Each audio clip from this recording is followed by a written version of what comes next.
17 past 9, DCFM 88.9. The Mayor of Dubbo, Councillor Matthew Dixon. Good morning. Well, we did have some power outages last night, but I reckon that clock looks like it's running off batteries. No, it's not. It runs off power, and it's decided to, I don't know why it's decided to stop, but it has. I reckon at approximately 8 minutes past 9 it stopped working. Why? Oh, okay. Council meeting last night in Wellington. What was the rain like in Wellington last night? Did you have what we got here? Well, we did have a blackout during the council meeting. I've never had a council meeting before where we had a blackout in the council meeting. All you had to do is adjourn it. Well, we had to adjourn it, that's exactly right. And we did have some problems with our live stream, so I do apologise to residents for that. Our internet connection in Wellington had some issues with some of the power outages. Yep. So unfortunately what we ended up with is that residents could see most of the meeting, but they couldn't hear it. But we recorded the whole meeting, so we're putting that up today so that you can actually go and watch and listen to the meeting today, obviously after the fact, but you can still go and watch and listen to everything that happened in the meeting. And I know there's some people who like to do that sort of thing, and that's fantastic. Yeah, that's good. Yeah. And what we do like as well is, back in the old days when you and I were on council, we didn't have live streaming, so we used to have a public gallery that had people in it. That's right. Often in Dubbo now, we don't have anyone in the public gallery because people sit at home and watch it. In Wellington last night, people came along, so we had a crowd of maybe 15 people in the public gallery last night. So it's still nice to see people there watching the meeting, as opposed to obviously not being in the meeting and just sitting at home watching it. Many people make comment last night before the meeting? Yeah, there was a few people who made comment, a few comments about Australia Day. Some people came along to make some comments just about how they enjoyed Australia Day. Were they happy with Australia Day at 5:30 4:30 in the afternoon? 5:30 it started, and 25th, certainly what we'll do is look at that and whether we start at 6 o'clock, for example. But one of the Australia Day committee members came along to just congratulate council and just getting back some of their own control. During the last council after the amalgamation, there was just one Australia Day committee that was mainly Dubbo focused that ran everything for both, and that didn't sit well with Wellington people. So certainly myself and the Deputy Mayor Richard Ivey were keen to have two separate committees, and so that's what we ended up with from a council resolution to do that, obviously. So we ended up with a Wellington committee, and so that was one of the points last night made by one of the speakers, that very thankful for that. A few other things there. There were some issues around the Wellington pool, just some items that can be tidied up. So that was someone that came along and presented that in the public gallery. Some nice comments around the airport, some funding that, again, someone from the public gallery, some funding that we got for the airport, and some of the usage of the airport at the moment with some of the testing that's going on out at the airport. So, yeah, look, a few different points. You're talking about Badangra? Badangra Airport, yeah. Okay. Yeah. So, but I think people in Wellington appreciate the fact, again, the last council didn't have meetings in Wellington. It started off and then they cut out the Wellington meetings. I think it's good to go down there. It's an important part of our local government area, and I think people like to see the actual meeting there physically in their community. Couldn't agree more. Now, you made a mayoral decision on the airport. Explain that to people, because that doesn't happen very often. I don't remember, certainly on my time as mayor, I've never used Section 226D of the Local Government Act before. It happened with previous mayors when I was on council. Yeah, okay. And I can't remember ever using it before as mayor. And this is something, on a technicality, the mayor of the day is effectively the council between council meetings. But I don't say that lightly, because you don't just go and make council decisions for the sake of it between council meetings. You want a council resolution. The only time you do it is if you are in a situation where you can't get together an extraordinary meeting, or you need to make a decision very quickly where you haven't got time to get an extraordinary meeting together. Now, we've had some issues, I've got to be careful with my words here from a legal perspective, but we've had some issues with our security screening services at the airport, to the point where we've had the federal government actually having some discussions with council, because airports are controlled by the federal government, and there are very specific rules, especially around security screening, that we must adhere to as the operator of the airport. And there were some, not breaches, but some things that were happening that the federal government was not happy about. They didn't fine us, but they certainly gave us some warnings to say that we're not completely compliant with the way it's being operated. We need to keep an eye on it. In discussion with the security screening service that we had before Christmas and around Christmas time, in the end, they decided that they couldn't continue to deliver the service that they needed to deliver.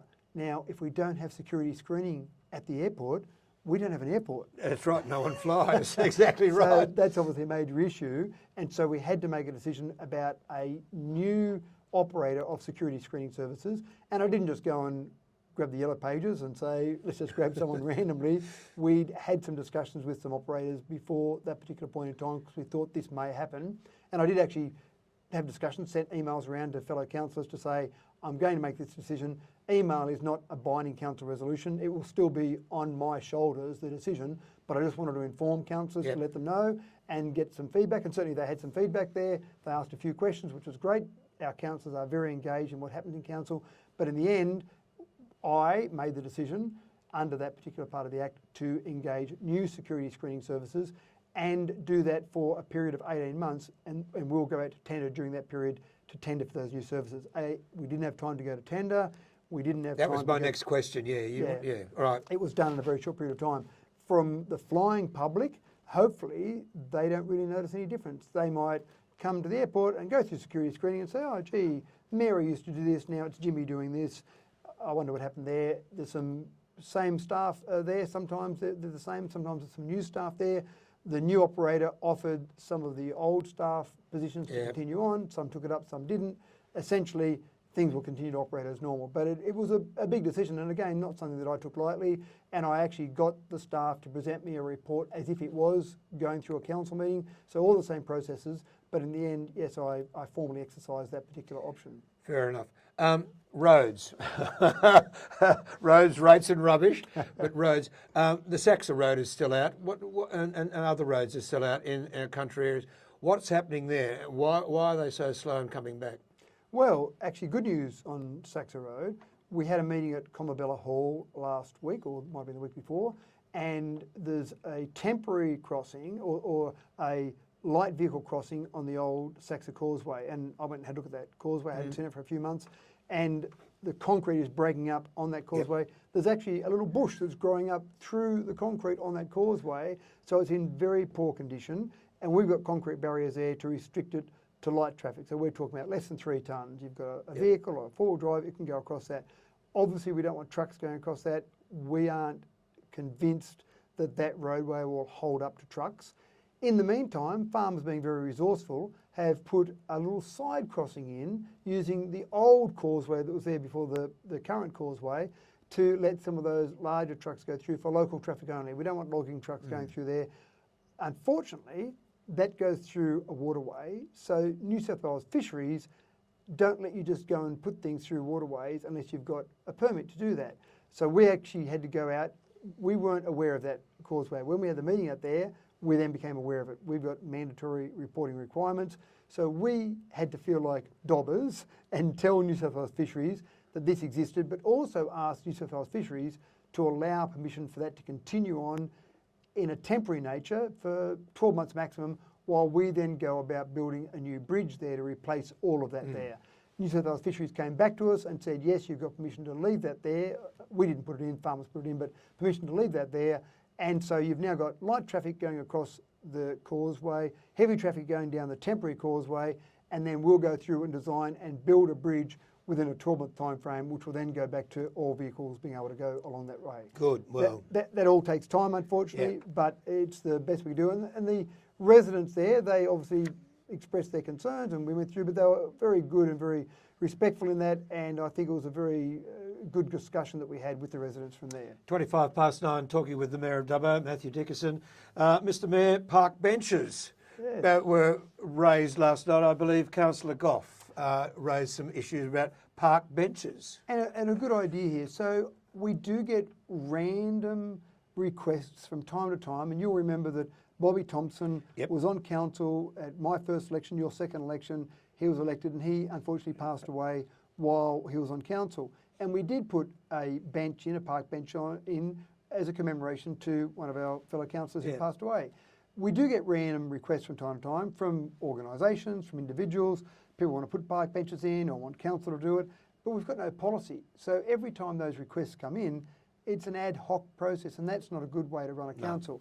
Councillor Goff lodged a notice of motion that went to council last night to basically request a report on a policy that gives us consistency and also lets residents know what the process is. The request in that notice of motion was specifically around not having a cost to council. So if someone wants to do something, donate a park bench, commemorate someone, whatever the process might be, that will be at their cost or that organisation's cost. And again, that's a proposal. We'll see what comes back with a policy, but I think that policy would be good.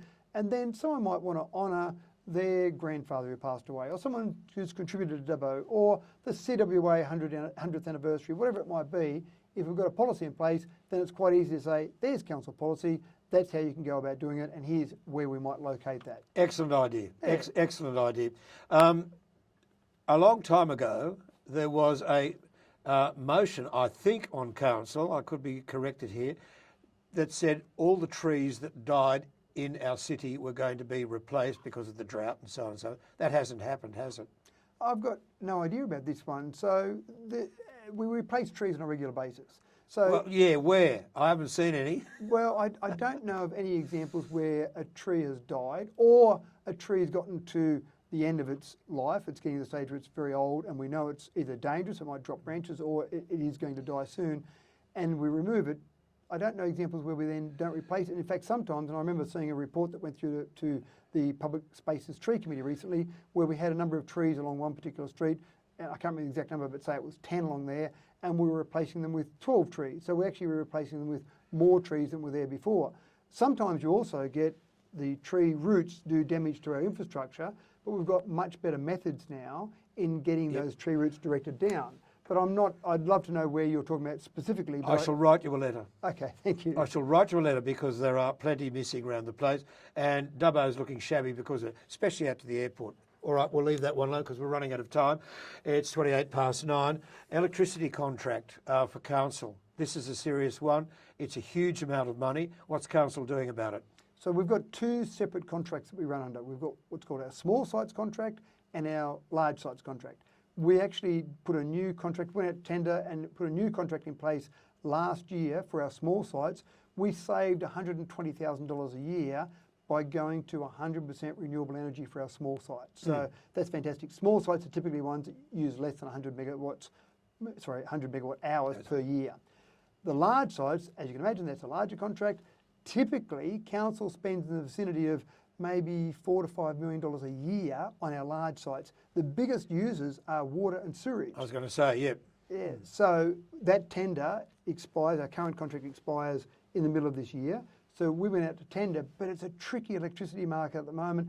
Even the fact that when you get those tender prices back, the tender price is only valid for 4 days. 4 days, that's it. The only time you've got to make a decision is 4 days. So we coincided a tender to come back in time for our meeting last night.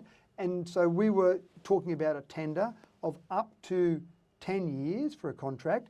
And again, our large sites, which might be, say, in that vicinity, I can't talk about the tender prices, but you can look at our budget quite easily and look at how much we spend on our large sites, say up around that 4 or 5 million. So last night, in a confidential session of council, we were contemplating a decision on electricity usage of in the vicinity of $50 million potentially last night. Now, Did you leave it alone or did you pass it? Well, good question. We had a presentation by a consultant that we've brought on to help us in this decision, because obviously it's a very specialised market. And you're talking about LGCs, getting credits back on LGCs or buying LGCs for renewable power, a whole range. It's a very complicated market. In the end, councillors said, we've got some time up our sleeve. It's not till the middle of the year. We don't think there's enough information in what we've got to make a decision of $50 million. We're not talking about chicken feed here. We're talking about significant sums of money. One thing I really do like about this group of councillors is they are taking on board decisions. They are knowing that they're making the decisions. They're not saying, there was a recommendation from our staff to go a certain direction, but our councillors said, no, we're not happy with that. And we know there's a recommendation from our staff, but it's our decision ultimately. Yes, exactly. They didn't feel comfortable. They didn't think there was enough information, and it's so complicated. We want to have another workshop. We've had one workshop on it already. We want to have another workshop, another presentation by our consultant to really understand that market better, because to a certain extent, you're buying futures. You're gambling, dare I say the word, on the futures exchange on electricity pricing. What's going to happen? What's going to happen with renewables? How will that impact? What's happening with the war in Russia and Ukraine? Exactly. And so many variables in there. Do we need a 10-year contract, or do we need a 2-year contract? Do we need a 4-year contract? All these sort of things have got to be looked at. That's exactly right. So we'll have another workshop, a further workshop. We'll go out to the market and discuss that more with the market and see what's out there, and then make a decision. Pleased to see. Will it cost us more by delaying the decision from last night. That's always a possibility, and that's the risk that we take. But again, councillors didn't feel comfortable with that decision, so we're going to go forward to get further information. Well, 50 million, yeah. It's 28 to 10. Finally, the storm last night, council infrastructure, no problems? All actually in really good condition. Our water treatment plant is still treating water, our sewage treatment plant is still treating, our airport is still running, so all those core components, we've got backup generators in those places anyway, but power is obviously a big issue. The main thing that we're seeing at the moment is that some of our drains were clogged by not just branches and trees, but ice clogged some of those. And I've had some residents talk to me already where unfortunately they've had water go in their house because some of those drains were blocked, which sounds crazy, blocked by ice because it's obviously water, it's going to flow. But obviously in a short period of time when you get so much hail and then ice blocking drains and then water backing up. But in general, apart from some of those isolated incidents, everything generally seems to be pretty good. A lot of cleanup work to be done, a lot of green waste at the moment. We're looking at what we might be able to do with green waste to help people out there. But at the moment, SES have been doing a fantastic job. 250 calls they received last night. And one of them was yours? One of them was ours, that's right, yeah. We had a neighbour's tree that thought it would look better on our house rather than in the neighbour's next door yard. But look, that happens. Yep. But the SES, like we've got some wonderful volunteers and wonderful organisations. If you're going to have a problem, a disaster, an emergency anywhere in the world, I'd rather have it here because we've got some fantastic people who will help you out here. Mayor of Dubbo, Matthew Dickerson, thanks for your time. My pleasure, Richard. Okay. It's coming up to 27 to 10. This is DCFM 88.9.